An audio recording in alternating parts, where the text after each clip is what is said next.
নেপালের সামাজিক যোগাযোগ মাধ্যম প্ল্যাটফর্ম বন্ধ ও সরকারের দুর্নীতির বিরুদ্ধে জেনজি প্রজন্মের নেতৃত্বে শুরু হওয়া আন্দোলন অনলাইন থেকে সড়কে পৌঁছেছে। সোমবার সকালের দিকে দেশটির রাজধানী কাঠমান্ডুতে শুরু হওয়া এ বিক্ষোভে ভয়াবহ সহিংসতা রূপ নিয়েছে। হাজার হাজার বিক্ষোভকারীরা নিরাপত্তা বাহিনীর বাধা উপেক্ষা করে রাজধানীতে অবস্থিত পার্লামেন্ট ভবনে ঢুকে পড়েছেন। এই সময় বিক্ষোভকারীদের লক্ষ্য করে গুলি, টিয়ার গ্যাস, জলকামান ছুড়েছে নিরাপত্তা বাহিনী। এই ঘটনায় অন্তত ৩ জন নিহত এবং শতাধিক আহত হয়েছেন। পরিস্থিতি নিয়ন্ত্রণে সেনাবাহিনীর সদস্যদের মোতায়েনের পাশাপাশি রাজধানীতে কারফিউ জারি করেছে দেশটির সরকার।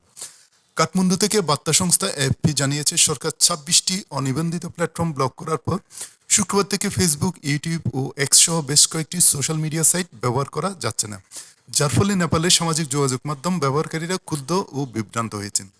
ইনস্টাগ্রামের মতো জনপ্রিয় সামাজিক যোগাযোগ মাধ্যমগুলোতে নেপালের লাখ লাখ ব্যবহারকারী রয়েছেন, যারা বিনোদন, সংবাদ ও ব্যবসার জন্য এই মাধ্যমগুলোর উপর নির্ভর করে থাকে। জাতীয় পতাকা উড়িয়ে জেনারেশন জেড বিক্ষোভকারীরা জাতীয় সঙ্গীতের মাধ্যমে প্রতিবাদ শুরু করে এবং তারপরে সামাজিক যোগাযোগ মাধ্যমের উপর নিষেধাজ্ঞার বিরুদ্ধে প্রতিবাদ করে ও দুর্নীতির বিরুদ্ধে স্লোগান দেয়।